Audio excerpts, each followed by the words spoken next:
नमस्कार दोस्तों। आज एक ऐसी कहानी बताऊंगी कि जिसे सुनकर आपका दिल जरूर दहल जाएगा। चलिए शुरू करते हैं। क्या कभी ऐसा हुआ है कि दिल किसी ऐसे इंसान के लिए धड़कने लगे जिसके लिए धड़कना ही नहीं चाहिए? ये कहानी है राहुल की, जिसकी जिंदगी बचपन से ही अधूरी थी, क्योंकि उसने बहुत छोटी उम्र में अपनी माँ को खो दिया था और उस कमी ने उसके अंदर एक ऐसा खालीपन छोड़ दिया था जिसे वो कभी पूरी तरह भर नहीं पाया। उसके घर में सब कुछ होते हुए भी उसे हमेशा कुछ कमी महसूस होती थी, एक अपनापन, एक सुकून जो उसे कभी नहीं मिला। समय बीतता गया और उसके पिता ने दूसरी शादी कर ली। घर में एक नई माँ आई, लेकिन राहुल ने उन्हें कभी दिल से स्वीकार नहीं किया। वो उनके साथ सम्मान से पेश आता था, लेकिन दिल के रिश्ते में दूरी बनी रही। और फिर उसी के साथ घर में आई उसकी सौतेली बहन रिया, जो उम्र में लगभग राहुल के बराबर थी।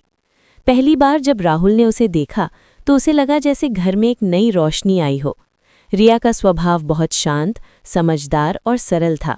उसकी आंखों में एक मासूमियत थी और चेहरे पर हमेशा हल्की सी मुस्कान रहती थी। शुरुआत में दोनों के बीच एक अजीब सी झिझक थी। वे एक दूसरे से ज्यादा बात नहीं करते थे, बस ज़रूरत भर की बातें होती थी। घर का माहौल भी थोड़ा नया और अनजान सा था। लेकिन धीरे धीरे वक्त ने सब कुछ बदलना शुरू किया। एक दिन रिया ने राहुल से पढ़ाई में मदद मांगी। राहुल ने पहले थोड़ा हिचकिचाते हुए हाँ कहा और वहीं से उनकी बातचीत की शुरुआत हुई। धीरे धीरे ये मदद रोज़ की आदत बन गई। दोनों साथ बैठकर पढ़ाई करने लगे, बीच बीच में मजाक करते, हंसते और एक दूसरे को समझने लगे।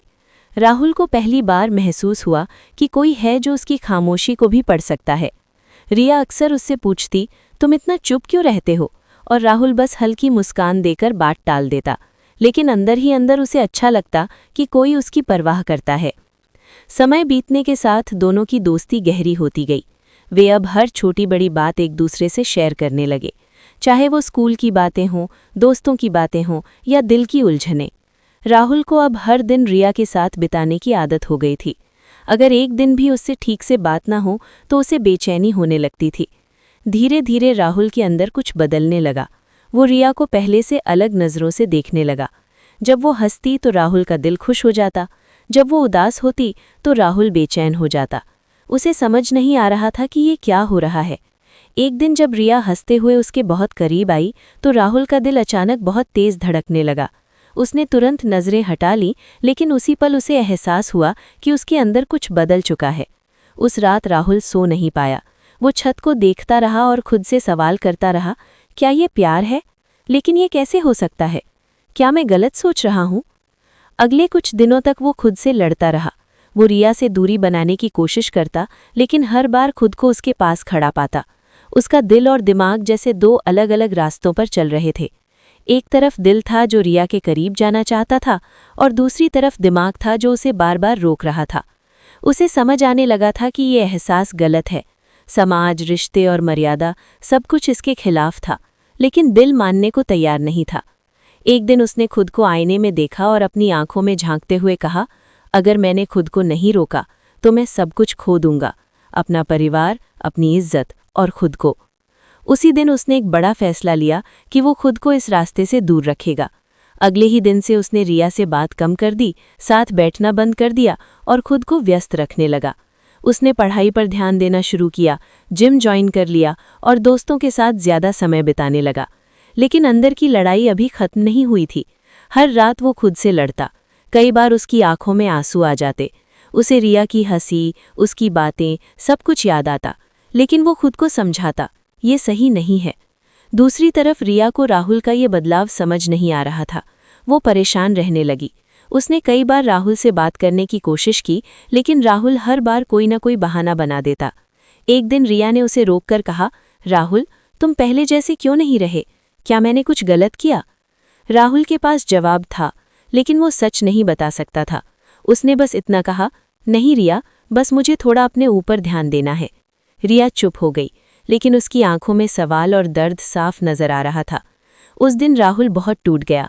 उसे लगा जैसे वो खुद को ही सजा दे रहा है, लेकिन वो जानता था कि ये ज़रूरी है। समय धीरे धीरे आगे बढ़ता गया और राहुल भी धीरे धीरे खुद को संभालने लगा। उसने अपने लक्ष्य तय किए, अपने करियर पर ध्यान दिया और खुद को एक बेहतर इंसान बनाने की कोशिश करने लगा। कुछ महीनों बाद राहुल पूरी तरह बदल चुका था। अब वो पहले से ज्यादा मजबूत, समझदार और परिपक्व हो गया था। अब जब वो रिया से बात करता था तो उसके मन में कोई गलत भावना नहीं होती थी, सिर्फ एक साफ और सच्चा रिश्ता था, एक भाई और बहन का। एक दिन दोनों फिर से साथ बैठे, पुराने दिनों की तरह बातें करने लगे और राहुल ने महसूस किया कि उसने सही फैसला लिया था। अगर वो अपनी भावनाओं में बह जाता तो शायद वो सब कुछ खो देता। आज रिया उसके लिए एक प्यारी बहन थी और वो उसके लिए एक जिम्मेदार भाई। राहुल ने जिंदगी में आगे बढ़ना सीख लिया। उसने अपने सपनों को पूरा करने का रास्ता चुना और एक नई पहचान बनाई। दोस्तों, जिंदगी में कई बार ऐसे मोड़ आते हैं जहां हमारा दिल हमें गलत दिशा में ले जाने की कोशिश करता है, लेकिन असली ताकत इसी में है कि हम अपने दिल की हर बात को सच मानने की बजाय सही और गलत के बीच फर्क समझें। हर एहसास को अपनाना जरूरी नहीं होता और हर चाहत को पूरा करना सही नहीं होता, क्योंकि कुछ फैसले ऐसे होते हैं जो उस समय बहुत कठिन लगते हैं, लेकिन वही फैसले हमारी पूरी जिंदगी को सही दिशा दे देते हैं। राहुल की कहानी हमें यही सिखाती है कि इंसान की असली पहचान उसकी भावनाओं से नहीं बल्कि उसके फैसलों से होती है, क्योंकि हर प्यार सही नहीं होता, लेकिन सही फैसला हमेशा जिंदगी बदल देता है। और जो इंसान सही समय पर खुद को संभाल लेता है वही जिंदगी में सच में आगे बढ़ पाता है।